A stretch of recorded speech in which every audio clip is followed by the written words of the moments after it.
நாடுகளில் இழுவை படகுகளுக்கு தடை விதித்து சட்டம் இயற்ற வேண்டும் என வடக்கு மாகாண முதலமைச்சர் விக்னேஸ்வரன் தெரிவித்துள்ளார். யாழ்ப்பாணத்தில் புதிய தலைமுறை செய்தியாளரிடம் பேசிய அவர், இந்திய மீனவர்களால் மட்டும் கடல் வளம் பாதிக்கப்படுவதாக கூறுவது ஏற்புடையதல்ல என கூறினார். இழுவை படகுகள் 1970 தான் கிட்டத்தட்ட தொடங்கியது.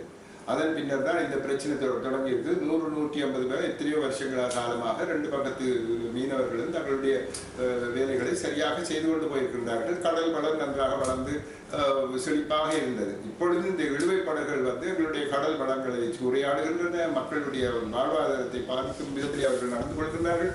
இந்த நிலையிலே இவர்கள் இழுவை படகுகளை